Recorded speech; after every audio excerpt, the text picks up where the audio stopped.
Scientists in Mexico are pulling back the curtain on what some believe are aliens, and the remains of non-human beings were put on display. 2 small mummified specimens were presented Tuesday at Mexico's first public congressional hearing on unidentified anomalous phenomena, or UAPs, also known as UFOs. So in this video, we're going to talk about the alien corpses presented to Mexico's Congress. The video is going to be amazing, so make sure you stick to the end. The non-human alien corpses, claimed to be the 1,000-year-old fossilized remains of extraterrestrial individuals, were presented in windowed boxes by journalist and ufologist Jamie Maussan. Ryan Graves, Americans for Safe Aerospace Executive Director and former U.S. Navy pilot, was also in attendance. These specimens are not part of the evolution of our world. They were not recovered from a UFO scrap.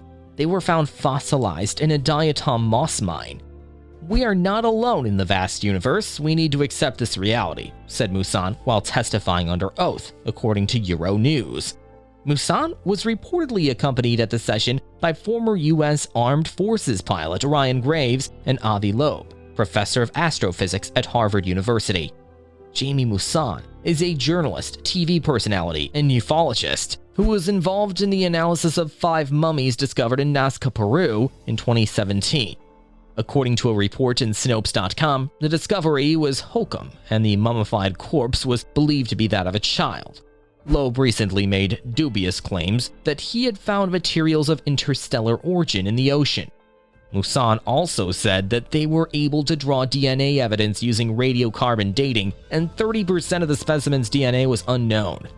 Experts also testified under oath that one of the bodies had eggs inside, and also had implants made of rare metals like osmium.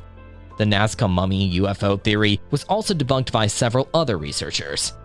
Before we move on, support us by hitting subscribe and the bell icon to get notified when we post new videos. Now let's get back to our topic. In fact, a dozen Peruvian mummy researchers wrote a letter condemning this practice, saying it has violated numerous national and international norms. Ryan Graves, the executive director of the Americans for Safe Aerospace organization, told the Mexican politicians that he founded the group after recognizing the need for action and answers. Graves accompanied David Grush while he testified to the United States Congress that the country was concealing a long-standing program that retrieves and reverse engineers unidentified flying objects of non-human origin. "We believe that UAP represents an urgent priority for both aerospace safety and scientific inquiry," he said Tuesday. "Our focus is on improving public education of UAP, breaking stigma, and working towards better transparency and disclosure." In a tweet, Graves said he'd accepted the invitation to testify before Mexican lawmakers, hoping to keep up the momentum of government interest in pilot experiences with UAP. "Unfortunately, yesterday's demonstration was a huge step backward for the issue," Graves said. "My testimony centered on sharing my experience and the UAP reports I hear from commercial and military aircrew through ASA's Witness program. I will continue to raise awareness of UAP as an urgent matter of aerospace safety, national security, and science, but I am deeply disappointed by this unsubstantiated stunt." In August, the Department of Defense announced a new website that would provide official declassified information on UFOs, following whistleblower David Grush's bombshell testimony that people had been murdered as part of a conspiracy to keep UFOs secret. Still under construction, the web page will offer pictures and videos for the public to easily search once completed. In a statement about the website, federal officials said the release shows how committed the Defense Department is to transparency with the American people about their work on UAPs, the government's term for UFOs. Gutierrez Luna stressed the importance of listening to all voices, all opinions, and said it was positive that there was a transparent dialogue on the issue of extraterrestrials. Earlier this year, a former U.S. intelligence community official testified on an alleged covert government program to recover and reverse engineer crashed alien spacecraft. David Grush said that he was informed of the alleged multi-decade program through his official duties, but was denied access to additional information. Grush said he was asked in 2019 by the head of government task force on UAPs to identify all highly classified programs relating to the task force's mission. At the time, Grush was detailed to the National Reconnaissance Office, the agency that operates U.S. spy satellites. I was informed in the course of my official duties of a multi-decade UAP crash retrieval and reverse engineering program to which I was denied access, he said. Asked about whether the US government had information about extraterrestrial life, Rush said that the US likely has been aware of non-human activity since the 1930s. The Pentagon said in June it hadn't found any verifiable information to substantiate the claims about a crashed alien spacecraft. The remarks came during a bipartisan hearing held by the House Oversight Committee's National Security Subcommittee.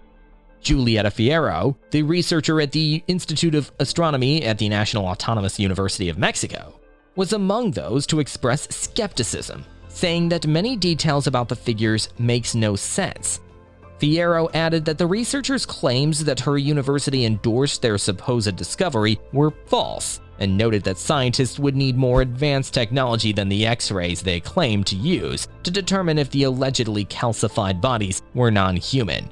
Musan had done many things. He said that he had talked to the Virgin of Guadalupe, she said. He told me extraterrestrials do not talk to me like they talk to him because I don't believe in them. The scientist added that it seemed strange that they extracted what would surely be a treasure of the nation from Peru without inviting the Peruvian ambassador. Meanwhile, the James Webb Space Telescope has identified what is arguably better evidence for the potential evidence of interstellar life. The telescope found signs of carbon dioxide and methane on the planet K218b, which is about 120 light-years away from us in the Leo constellation. The study also documents a possible detection of a molecule called dimethyl sulfide.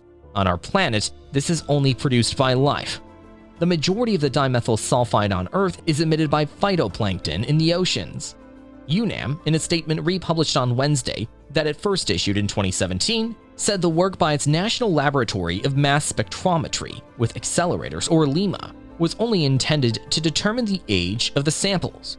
UNAM declined a request by Reuters to see the full study results or interview researchers who participated. It also declined to say how old its study had found the samples to be. In a press conference on Thursday, NASA officials fielded questions about the Mexican presentation as they released their own report on recommendations for helping the Pentagon detect and examine UAP. David Spergel, former head of Princeton University's astrophysics department and chair of the report, said he did not know the nature of the samples but urged transparency. If you have something strange, make samples available to the world's scientific community and we'll see what's there, he said. UFOs have been in the talk of the town for some time and even made an appearance during the GOP debate recently when Chris Christie was asked if he'd be honest about UFOs if he became the US president. The question was asked by moderator Martha McCallum, also from New Jersey. This led Christie to observe, especially coming from a woman from New Jersey, I think it's horrible that just because I'm from New Jersey, you asked me about unidentified flying objects and Martians. We're different, but we're not that different. Refusing to take the bait further, Christie had said that it was the President of the United States' job to be honest, whether it was about UFOs or education. He said, "The job of the President of the United States is to level with the American people about everything. The job of the President of the United States is to stand for truth." So that's it. Please like, share, and comment your thoughts below if you liked this video. Remember to subscribe to see our next video. Stay safe, and we will be back soon with another video.